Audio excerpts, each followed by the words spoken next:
The two riders make for a striking image on a country road north of Albury in southern New South Wales. Dressed in military uniform, like that worn by soldiers 100 years ago, Pat Leary and Ross Smith are riding 750 kilometres to honour the Australian light horse. The mounted infantry regiments were renowned for their skill and bravery in the desert battlefields of the First World War. They gave up their todays for our tomorrows, and that's the things we can't forget. We can't. The sacrifices those guys made. To bring that history to more people, Pat came up with a plan to ride the Chevelle Trail, named after Light Horse Commander General Harry Chevelle. It links artwork, statues and monuments from Shepparton in northern Victoria through southern New South Wales to Hardin and then back to Tallangatta in the high country.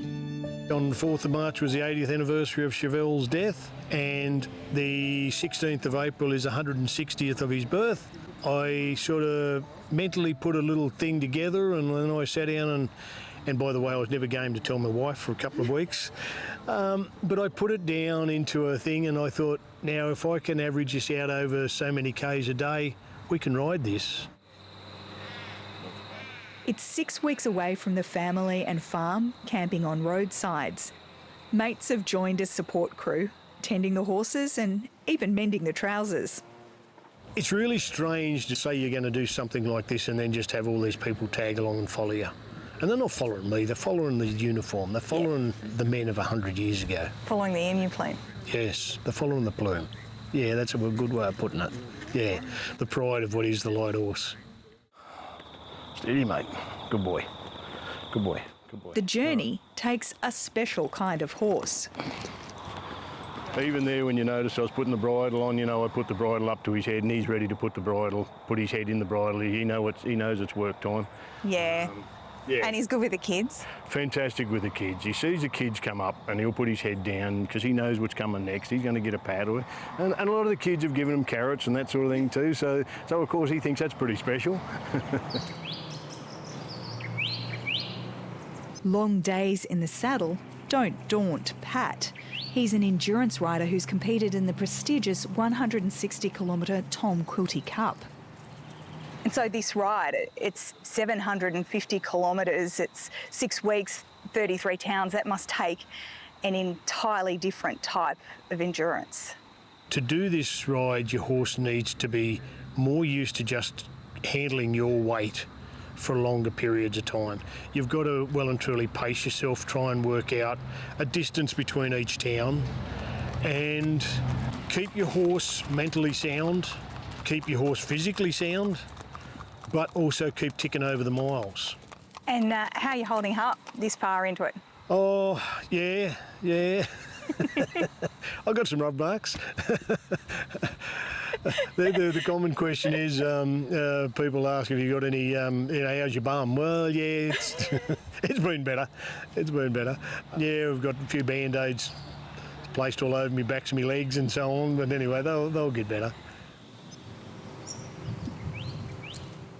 While the rider's a challenge, Pat says it's nothing compared to those faced by the light horse in the desert.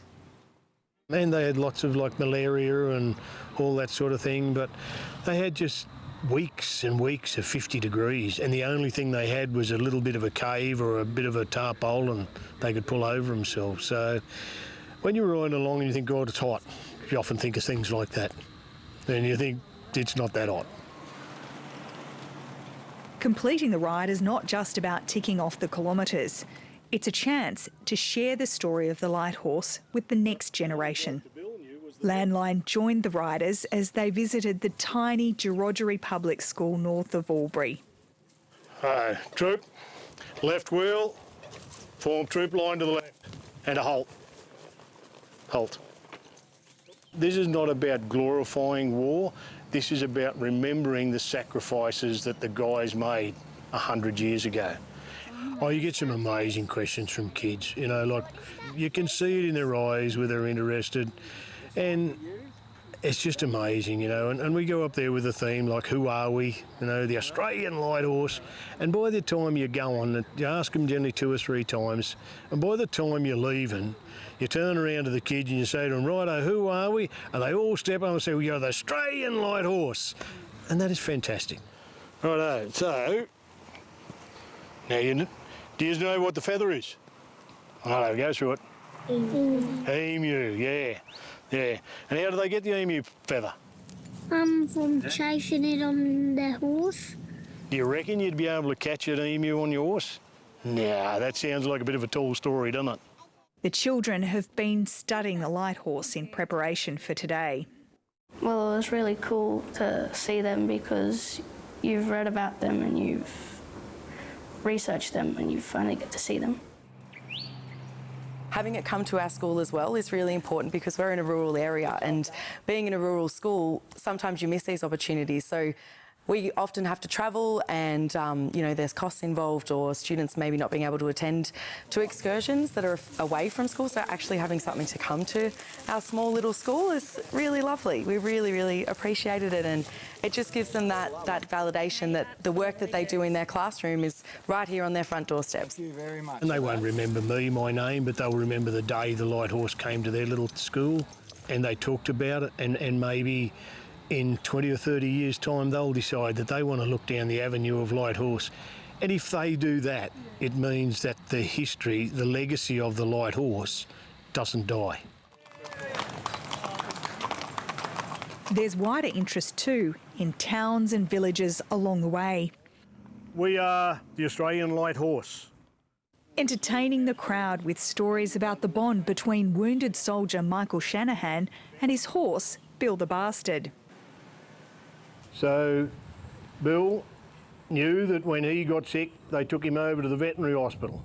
So where do you think Bill took? He took him to the veterinary hospital. He thought, well, they fixed me up. They can fix you up too. It's a personal journey for Pat to honour the legacy of the Australian light horse. But you can just see the joy he gets from sharing the stories with small communities like this one. In today's army, horses have been replaced by tanks, but the light horse tradition lives on in the emu plume on the slouch hat. The mounted infantry's worn it since the 1890 shearers' strike in Queensland. Early cavalrymen and mounted infantry did show their prowess with horsemanship and riding next to the emu and plucking those plumes. So I think that's the legend that everyone will attribute it to, because it's definitely the easiest to embellish. Just knowing that every Royal Australian Armoured Corps soldier and officer to date has continued wearing the plumes and being able to trace that lineage all the way back to World War I is something that I'm personally quite proud of to be a part of. These days, getting feathers for the hat doesn't involve catching a wild emu on horseback. They look like my buttons. There's a fair chance they're from former soldier Ian Marston's emu farm at the Rock in southern New South Wales.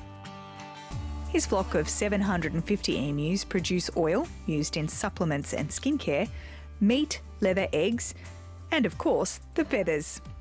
You're going up and down all the time, so you can diverse from oil to feathers. You can store feathers. Feathers last forever. There's plenty of demand for the meat. Because we're such a small industry and it's such a niche product that there's always a demand for the meat. In the wild, they have a really different mating system than what humans do. So they have, in the wild, there might be 2 or 3 emus together. If there's 3, there will be 1 female and 2 males.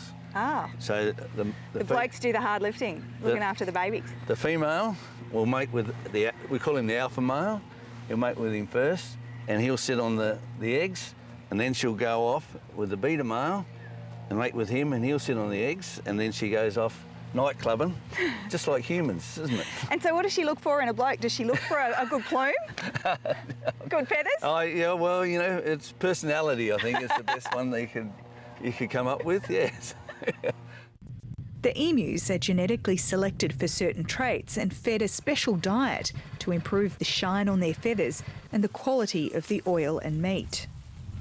These 6-month-old emu chicks are pretty inquisitive. It'll be another 12 months before they're large enough to be sent away for processing, and then the feathers will be returned back to the farm. Thanks very much. That little fellow was keen to steal my hat. Bold when you consider his feathers may end up in one.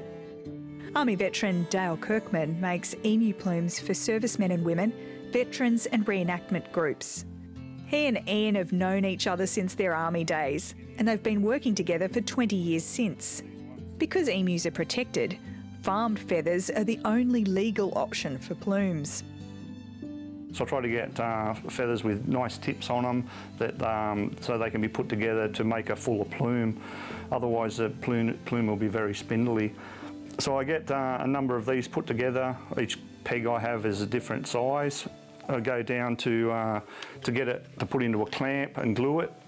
With that, it allows the feather to look with that layered effect as well, so it falls nicely over the slouch hat. Plumes that are still a source of great pride today. When I put on my slouch hat with the emu plumes, I feel quite proud. You can feel them just on top of your hat blowing in the breeze. This ride is more than just a journey. It's a commemoration of courage and sacrifice of those who served the Australian Light Horse Regiments. It's a celebration of Australian history, community and spirit of remembrance.